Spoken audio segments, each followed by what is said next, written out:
मेरा नाम सुरैया है। मेरी शादी को अभी थोड़ा अरसा ही गुजरा था कि घर में देवर की शादी का जिक्र छिड़ गया। मैंने रिश्ते वाली को बुलाया और अपने देवर के सामने बहुत सारी लड़कियों की तस्वीरें रखी। उसने एक एक करके सब पर एक नजर डाली और उठाकर मेरे आगे फेंक दी। कहने लगा, भाभी एक भी काम की नहीं, कम से कम आप जैसी तो हो। मैं अपने देवर से तंग आ चुकी थी। जिस भी लड़की की तस्वीर दिखाती वो नाक मुंह चढ़ाकर मना कर देता। कहता, मुझे लड़की बहुत खूबसूरत चाहिए, मैं हुस्न पर कभी भी समझौता नहीं करूंगा।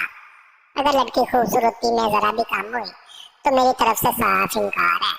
मेरा जी तो चाहा कैसे अच्छी खासी सुना दूं, लेकिन बहरहाल मेरी मजबूरी थी क्योंकि वो ठीक ठाक कमाता था, अच्छा खासा दौलतमंद था। बल्कि हम इसी के घर पर रहते थे और इसी का दिया हुआ खा भी रहे थे।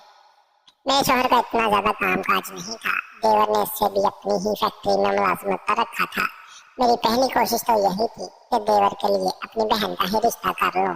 अगर मेरी बहन मेरी देवरानी बन जाती तो मेरे भी ठाट हो जाते और फिर वही करती जो मैं उसे कहती। लेकिन देवर का तो नखरा ही बहुत था।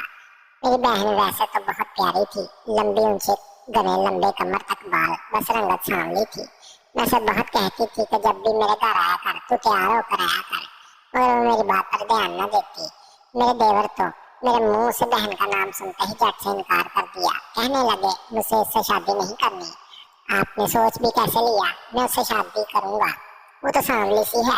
अगर आपने मेरे लिए ऐसे ही ऊट पटांग लड़कियां पसंद करनी है तो छोड़े, मैं खुद ये काम कर लूंगा।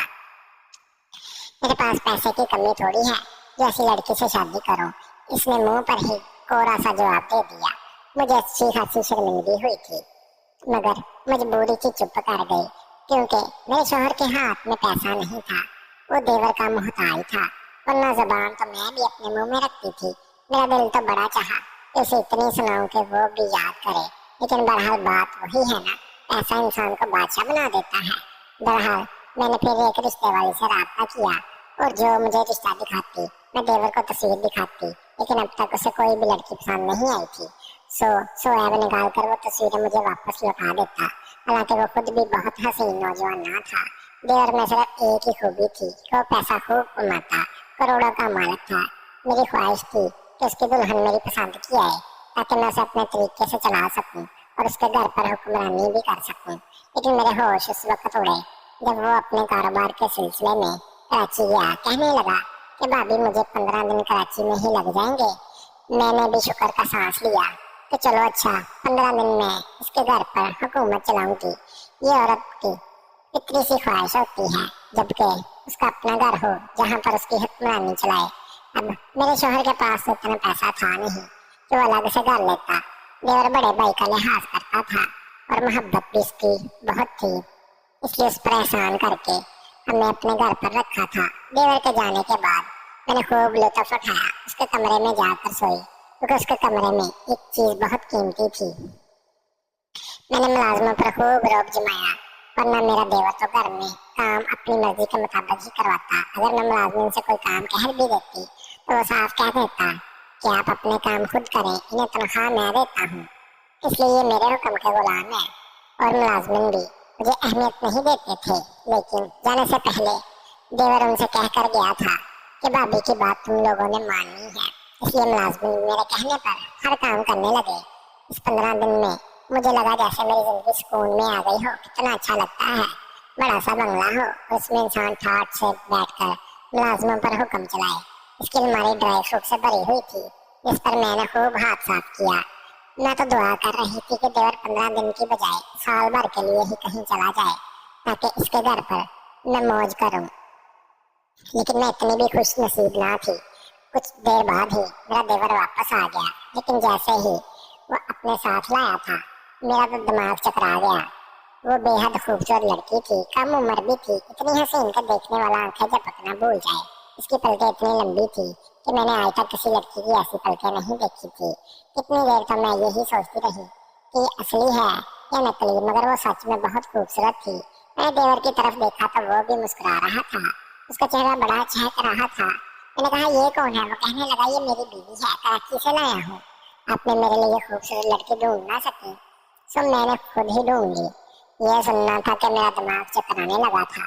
मुझे लगा कि मैं चक्कर खा के ही गिर जाऊंगी। मैं यहाँ क्या क्या सोच कर बैठी थी और वो घर की महारानी उठा लाया। ऐसी भी क्या जल्दी थी। मेरा दिल घबराने लगा। मुझे सब कुछ अपने हाथों से निकलता हुआ महसूस हुआ। मुझे इतना सदमा और तकलीफ हुई कि मेरी आंखों से आंसू बहने लगे, लेकिन देवर के सामने रो नहीं सकती थी। वो मुझसे सवाल करता कि क्यों रो रही हो, फिर ये भी कहता कि शायद मेरी शादी और मेरी बीवी तुमसे बर्दाश्त नहीं हो रही। इसलिए मैंने फटाफट से आंसू पोंछे और देवरानी को गले लगा लिया। मैंने कहा, मुझे बड़ी खुशी हुई कि तुम्हें तुम्हारे मतलब की बीवी मिल गई, लेकिन दिल में तो नफरत भर गई थी। मैं ये सोच रही थी, अगर ये मेरी बहन के लिए मान जाता तो आज सब चीजों पर मेरा राज चलता। मैंने देवरानी की बुझे दिल के साथ उसके कमरे में बिठाया, खुद कमरे से बाहर आ गई। मेरा देवर तो कमरे में जा चुका था। सब सो चुके थे, लेकिन मेरी आंखों में नींद नहीं आ रही थी। मेरे अंदर अब लावा पक रहा था। मुझे डर था कि कहीं देवर सब कुछ इस लड़की का नाम ही ना कर दे। मेरे देवर की बहुत सी जमीनें थी जिसकी मालिक 100 करोड़ थी। वो इसके घर वालों ने तो शुक्र किया होगा, बैठे बिठाए बेटी करोड़पति से ब्याह दी। अब तो मुझे और बेचैनी सी लाहक हो गई। मैं ये सोच ही रही थी कि अगर देवरानी ने देवर से ये कह दिया तो मुझे और मेरे शौहर को घर से निकाल दे तो मैं क्या करूंगी, मैं कहाँ जाऊंगी। मेरे तो 2 छोटे छोटे बच्चे भी थे जिनका पूरा खर्चा मेरा देवर उठा रहा था। वो बहुत अच्छे स्कूल में पढ़ रहे थे।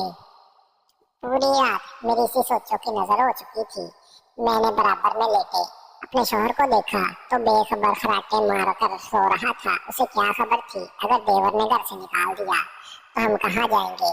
वैसे भी वो लापरवाह किस्म का इंसान था। अगर थोड़ा सा भी चालाक होता तो सब कुछ देवर से हाथे आ सकता था, लेकिन नहीं, उसके अंदर तो न जाने कौन सी ईमानदारी उतरी हुई थी। सुबह सुबह मैंने उठकर बड़ी बेतकल्लफ से नाश्ता बनाया कि देवरानी के नाज नखरे उठाऊं, ताकि देखूं कि वो कितने पानी में है। अगर वो बेवकूफ सी है तो उसे अपने हाथों में कर लूंगी, थोड़े इसकी खिदमत करूंगी, नाज नखरे उठाऊंगी, तारीफ करूंगी और उसे बेवकूफ बनाकर अपना बंदोबस्त पक्का कर लूंगी।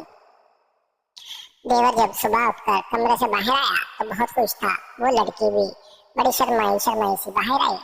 बड़ी कीमती लिबास उसने पहना हुआ था। उसको देखकर मेरे दिल से ठेस उठी थी। मेरे शौहर ने आज तक मुझे इतना कीमती लिबास पहनने को नहीं दिया था। मेरे दिल से एक आह निकली। बहरहाल वो टेबल पर बैठ गई। देवर नाश्ते का टेबल देखकर बड़ा खुश हुआ। कहने लगा, भाभी आपने तो मेरा दिल ही खुश कर दिया। ये कहकर उसने जेब से बटुआ निकाला और 5,000 का नोट मुझे पकड़ा दिया। इस वक्त मुझे अपना आप बिल्कुल एक मुलाजमा की तरह लग रहा था। मेरा शौहर कहने लगा, देखा कितना दयालु है मेरा भाई, तुम्हारे जरा से काम पर तुमने फौरन से 5,000 दे दिए। मैं तो कहता हूँ इसी 5,000 का सदका उतारो अपनी देवरानी का, जिसके तवस्सुत से तुमने 5 मिनट में 5,000 मिल गया, वो भी आमलेट और पराठे पर अपनी प्लेट में डालते हुए बोला। मुझे तो अपने शौहर की बात सुनकर गुस्सा आने लगा। बोला, ये भी कोई बात थी, बड़ी मुश्किल से तो 5,000 मेरे हाथ लगे। और कहने लगा, देवरानी का सदका उतार दे। मैंने कहा, देवरानी का सदका उतारने के लिए देवर जी है ना। मेरी प्यारी सी देवरानी को मेरे अंदर की करवाहट मेरे लफ्जों में महसूस हुई। देवर ने मुझे देखा और मुस्कुराने लगा। बस ये लड़की मुझे पहली नजर में ही बहुत अच्छी लगी। आपको तो पता है कि जब मुझे मेरी पसंद की मिल रही थी तो मैंने देर नहीं लगाई और अपनी एक फ्लोर मिल इसके नाम कर दी। मेरी आंखों के आगे अंधेरा छाने लगा। देवर तो सच में इसके प्यार में अंधा हो चुका था, जिसने एक फ्लोर मिल इसके नाम पर कर दी। मगर इसको कोई फर्क नहीं पड़ता था क्योंकि इसकी बहुत सारी मिलें थी।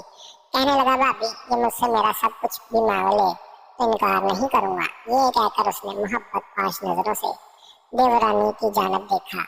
वो शर्माने लगी। शर्म से उसका चेहरा सुर्ख हुआ था और मेरा दिल जलकर खाक हो चुका था। देवर ने बताने लगा, इसके घर वाले बेहद गरीब थे। घर में खाने के लिए 2 वक्त की रोटी भी मुश्किल से नसीब होती थी। मुझे तो देवरानी की किस्मत पर शक आता था।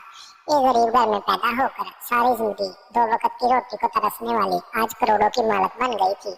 और मैं वहीं की वहीं। बहरहाल कुछ दिन मैंने अपनी देवरानी के पैर भी जमीन पर ना रखने दिए और उसकी खूब आवभगत की। लेकिन वो लड़की जितनी खूबसूरत थी उतनी ही सुलझी हुई और धीमे मजाज की थी। जुबान भी बड़ी मीठी सी थी। ज़ाहिर है देवर उस पर फबीजा कैसे ना होता।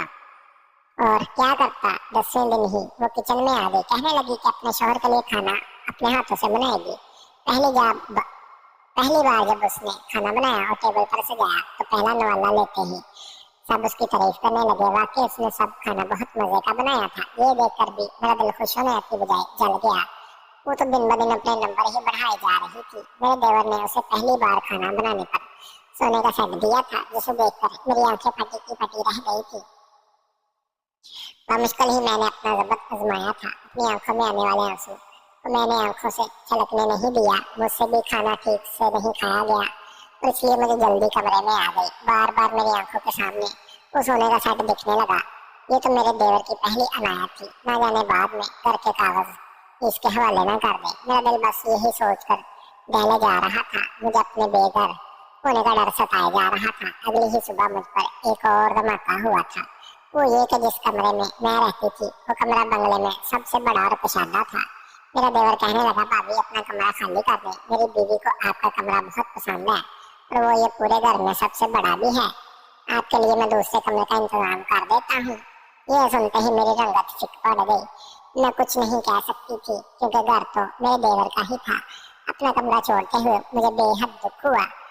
पिछले 2 सालों से मैं इसी कमरे में तो रह रही थी। जब दूसरे कमरे में गई तो अपने शोहर से लड़ने लगी कि तुम क्यों कुछ नहीं कमाते। वो कहता जाता, तो हूँ काम पर, ये देवर जो काम कहता है करता हूँ। तुम्हें यहाँ किस चीज की कमी है? अच्छा खा रही हो। तुमने इतना बड़ा कमरा क्या करना है? बच्चों को उसने अलग कमरा दे रखा है और हम 2 मियाँ बीवी इतने बड़े कमरे में क्या करेंगे? इसकी नई नई बीवी है, लेने दो उसे कमरा, घर भी तो उसी का है। इसका ये एहसान काम है कि उसने हमें मुफ्त में अपने घर रखा हुआ है। मैंने कहा, ये घर भी हमारे लिए मुश्किल नागा नहीं। इस बीवी की खातर उसने अपनी मिल देने में देर नहीं लगाई। वो सारी जायदाद भी उसका नाम ही कर देगा और उसकी बीवी जब हमें धक्के देकर घर से निकालेगी तब होश आएगी आपको। अरे मैं 2 सालों से कह रही हूँ कि खुद भी कुछ सीखो, इसके कारोबार को समझने की कोशिश करो, लेकिन तुम कि किसी मुलाजिम की तरह काम करते हो और पैसे उठाते हो। ये बात मुझसे बर्दाश्त नहीं होती। मेरी बात सुनकर वो कहने लगा, तुम जरूर अपनी इन बातों की वजह से फसाद डलवाओगी हम भाइयों में। फिर वही हुआ जिसका मुझे डर था। कहने लगा, तो अपनी आधी जायदाद अपनी बीवी के नाम लगाने वाला है। अब तुम मुझे पक्का यकीन हो गया है कि हमारा बहुत जल्दी ही कहीं और ठिकाना है। मुझे मेरे बच्चों को यहाँ की आदत पड़ गई थी। अगर मेरा देवर अपने भाई पर एहसान भी करता, छोटा मोटा सा घर ले भी देता, इसमें गुजारा करना बहुत मुश्किल था और मैं नहीं चाहती थी कि मेरी याशियाँ खत्म हो। मेरा देवर कहने लगा, मैं 1 महीने के लिए बैरून मुल्क जा रहा हूँ और वापस आकर अपनी सारी जायदाद अपनी बीवी के नाम कर दूंगा। ये सुनकर मेरा चलाक दिमाग चलने लगा था। मैं सोच में थी कि अब देवर के जाने के बाद मुझे क्या करना है। जैसे ही देवर बैरून मुल्क गया, मेरी देवरानी की तबीयत खराब रहने लगी। मैं उसे डॉक्टर से पास ले गई। जो खबर डॉक्टर ने सुनाई मेरे होश उड़ाने के लिए काफी थी। मेरी देवरानी उम्मीद से थी अगर ये खबर मेरे देवर को पता चल जाती तो वो वापस आ जाता। मैं नहीं चाहती थी कि वो वापस आए। मैंने अपनी देवरानी से कहा कि तुम ये खबर अभी अपने शोहर को मत सुनाना, जब वो वापस आएगा तब उसको बताना, वरना ये खुशी की खबर सुनकर कहीं वो अपना जरूरी काम छोड़कर भागा हुआ वापस ना आ जाए। वो भी मेरी बात मान गई। अब मैं रात को देवरानी के रोजाना दूध में जहर डालकर देने लगी और कहने लगी, ये तुम्हारे और तुम्हारे बच्चे की अच्छा है, इसको लाजम पियो। और वो दूध वो इस अपने सामने पिलाती। जब से मेरी देवरानी वो दूध पी रही थी उसकी तबीयत खराब रहने लगी थी। वो हर वक्त नकाहत का शिकार रहती। मैं चाहती थी जब तक देवर आए इससे पहले देवरानी का काम तमाम हो जाए। एक दिन देवरानी चेकअप के लिए गई तो डॉक्टर ने कहा कि आपकी देवरानी के अंदर जहर फैल चुका है, इसे ट्रीटमेंट की जरूरत है। लेकिन मैंने कहा कि हमें आपकी बात पर भरोसा नहीं है। भला इसके अंदर कैसे जहर फैल सकता है? मैं जानती थी कि मैं इसके साथ क्या कर रही हूँ, इसलिए मैं नहीं चाहती थी उसका इलाज हो। डॉक्टर ने कहा, फिलहाल तो हमें इसे छुट्टी नहीं दे सकते, आप कल इन्हें ले जाइएगा। मैं घर वापस आ गई, लेकिन उसी रात को मुझे डॉक्टर का फोन आया। कहने लगे कि वो लड़की रातों रात हॉस्पिटल से ना जाने कहाँ चली गई है। ये सुनकर मैं परेशान हो गई। 2 दिन हो गए थे, देवरानी का कुछ पता न था। दिल ही दिल में तो मैंने शुक्र किया कि अच्छा जान छूटी। मैंने अपने शोहर से कहा कि वो देवर से कुछ ना कहे, जब वो यहाँ आएंगे तो हम उसे बता देंगे। वो भाग गई। जिस दिन मेरे देवर ने वापस आना था, मैं घूंघट निकाल कर उसके कमरे में बैठ गई। उसके कमरे में आते ही लाइट बुझा दी और हल्की सी आवाज में कहा, आप पहले सारी जायदाद मेरे नाम करें, फिर ही मैं घूंघट उठाऊंगी और आपके करीब आने दूंगी। उसने मेरे हाथ से पेपर छीने और कहने लगा, बस करें भाभी, कुछ शर्म कर ले। मैं सोच भी नहीं सकता था कि आप इस हद तक गिर सकती हैं।